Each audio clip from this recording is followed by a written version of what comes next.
కల్పన ప్రధాన లక్ష్యంగా భావించాల్సింది. వీళ్ళు కేవలం కేసీఆర్ గారు ముఖ్యమంత్రిగా ఉన్నటువంటి గత 2 పర్యాయాలు ఏదైతుందో విద్యా అవకాశాలు మెరుగుపరచడానికి ఇవాళ జ్యోతిబా పూలే వీళ్ళ బీసీ రెసిడెన్షియల్ స్కూల్సే కానివ్వండి, వీళ్ళ SC ST minority residential schools ఏర్పాటుతో పాటుగా ముఖ్యంగా వీళ్ళ కళాశాల స్థాయిలో ఏదైతుందో విద్యార్థులకు ఫీజ్ రియంబర్స్మెంట్ పథకాన్ని ఇలా పటిష్టంగా అమలు చేసి విద్యార్థుల భవిష్యత్తుకు ఏదైతుందో బాట వేయడం జరిగింది. ఇక్కడ వాస్తవంగా ఫీజ్ రియంబర్స్మెంట్ పథకం ఉమ్మడి రాష్ట్రంలో ఆరంభింపచేయబడినప్పటికీ వీళ్ళ కేసీఆర్ గారు ముఖ్యమంత్రిగా ఉన్న నాళ్ళు ఏదైతుందో వారు పూర్తిగా దానిపై ప్రత్యేకంగా దృష్టి కేంద్రీకరించి వీళ్ళ రాష్ట్ర భవిష్యత్తుకు సంబంధించిన అంశం కాబట్టి వీళ్ళ ఫీజ్ రియంబర్స్మెంట్ పథకాన్ని పటిష్టంగా ఎప్పటికప్పుడు నిధులు విడుదల చేస్తూ అండగా నిలవడం జరిగింది. ఇలా రాష్ట్రంలో కాంగ్రెస్ ప్రభుత్వం ఏర్పడి దాదాపు 30 మాసాలు గడుస్తుంది. వీళ్ళు ఈ 30 మాసాల కాలంలో ఏదైతున్నదో వీళ్ళు ఫీజ్ రియంబర్స్మెంట్ పథకానికి సంబంధించిన నిధులు విడుదల చేయబడలేకపోవడంతో వీళ్ళ విద్యార్థుల చేరికలో కొనసాగింపులో ఆటంకాలు ఏర్పడటంతో పాటుగా వీళ్ళు చివరికి వాళ్ళ విద్య పీరియడ్ ముగిసి సర్టిఫికేట్ పొందుదామన్నా పొందలేకపోతున్నారు అంటూ నేను వాళ్ళ భవిష్యత్తు ఉద్యోగ ఉపాధి అవకాశాలు పోవడమే కానీ ఉన్నత విద్యకు పోవాలనేటువంటి ఒక భావించే తరుణం లోపల ఏదైతే సర్టిఫికేట్స్ పొందలేక ఏ విధంగా ఇబ్బందులు ఎదుర్కొంటామో మనం గమనిస్తున్నాం అంటున్నాను. ఇప్పుడు దాదాపు 10,000 కోట్లు బకాయిలు పడి వీళ్ళ కళాశాల ఒత్తిడితో ఏదైతున్నదో విద్యార్థులు ఇబ్బందులు ఎదుర్కొంటుంటే ప్రభుత్వం ఏదైతుందో ఈ ఫీజ్ రియంబర్స్మెంట్ బకాయిలు విడుదల చేయకుండా ఇవాళ కొత్త జీవో 9 విడుదల చేసింది. GO 8 and 9. 9 ఏంటంటే వీళ్ళ కళాశాలలకు సంబంధించి వీళ్ళ ఫీజ్ రియంబర్స్మెంట్ ప్రభుత్వానికి చెల్లింపు బాధ్యత లేకుండా విద్యార్థులు ప్రభుత్వానికి విద్యార్థులు లెంక పెడుతూ కళాశాల యాజమాన్యాలు ఏదైతుందో విద్యార్థుల దగ్గరికి వెళ్ళి ఫీజు వసూలు చేసుకునే విధంగా ఆప్షన్ క్రియేట్ చేసింది. మీరు నిన్న రాష్ట్ర అత్యున్నత న్యాయస్థానం హైకోర్టు కూడా తీర్పిచ్చింది.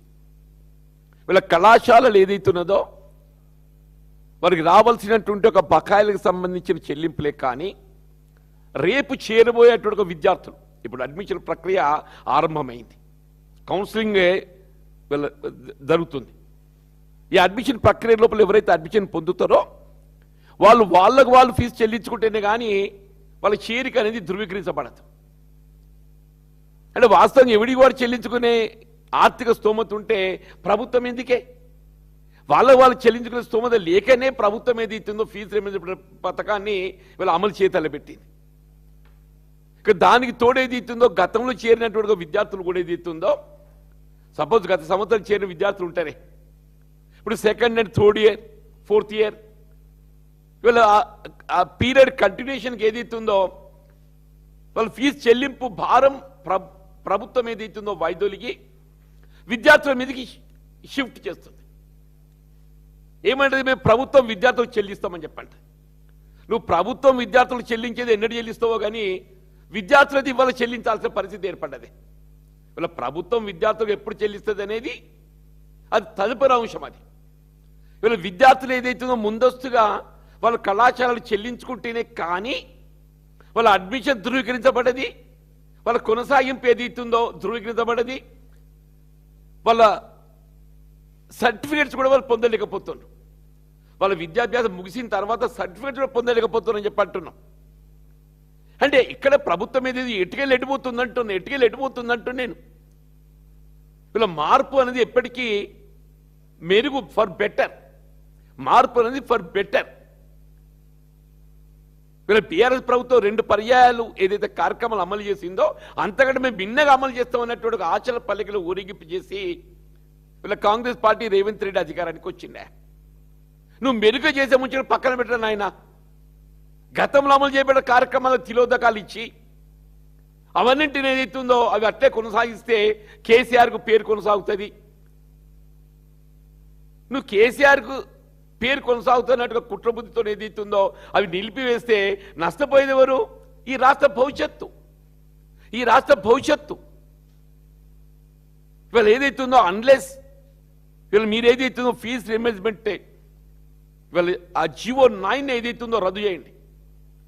ఆ జీవో 9 రద్దు చేయండి. నువ్వు జీవో 9 రద్దు చేసి ఏదైతుందో గతంలో ఏ విధంగా ఫీజు రిమెంబర్స్మెంట్ పథకం అమలు చేయడం జరిగిందో విద్యార్థులు కళాశాలకు ఫీజు చెల్లించుకునేటువంటి ఒక బాధ్యత లేకుండా ప్రభుత్వమే డైరెక్ట్గా కళాశాలలు చెల్లింపు చేసేట్టుగా కళాశాలలు చెల్లింపు చేయాల్సిన ఒక బకాయిలు చెల్లింపు. నువ్వు వాళ్ళతో ఏం మాట్లాడుతావు మాట్లాడు. కళాశాలలు ఏదైతే ఉందో అనుమతి ప్రభుత్వం ఇచ్చింది. వాళ్ళ ప్రభుత్వ అనుమతితోని కళాశాలలు కొనసాగుతున్నాయి. నువ్వు కళాశాలలు ఏదైతే ఉందో నువ్వు ఫీజు బకాయిలు చెల్లింపు చేయలేక వీళ్ళ కళాశాలలు ఏదైతే కోర్టును ఆశ్రయించడం, కోర్టు ఏదైతుందో వాళ్ళకు స్వేచ్ఛనీయటం, ఇదంతా అటువైపు ఏమైపోతుంది? విద్యార్థుల మెడకు చుట్టుకుంటుంది. వీళ్ళ ప్రభుత్వము కళాశాల యాజమాన్యాల తగువు వీళ్ళ ప్రభుత్వము కళాశాల యాజమాన్యాల తగువు ఏమవుతుందంటే అటుపోయి నిరుపేద వర్గాలకు చెందిన ఒక విద్యార్థులు వాళ్ళ కుటుంబాల మెడకు చుట్టుకుంటుందని చెప్పంటున్నాను నేను. దీని బాధ్యత ఎవరు వహించాలి? రేవంత్ రెడ్డి వహించాలి. దీని బాధ్యత ఎవరు వహించాలి? రేవంత్ రెడ్డి వహించాలి. వీళ్ళ రేవంత్ రెడ్డి ఏదైతే 30 మాసాలు గడుస్తుందా? నువ్వు 30 మాసాలుగా నువ్వు విద్యాశాఖ మంత్రివి.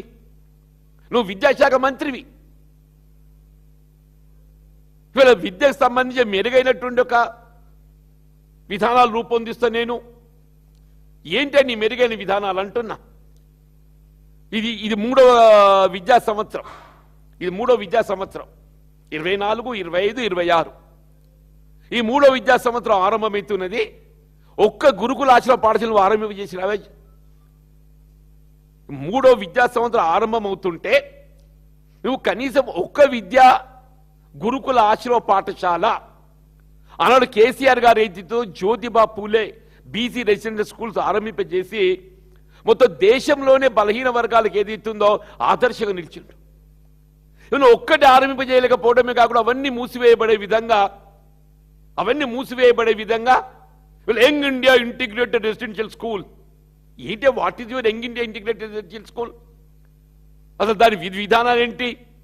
అసలు కొత్తగా ఏదైనా చేరిక ఉండబోతున్నదా? దాని బోధన ఏ విధంగా ఉండబోతుంది?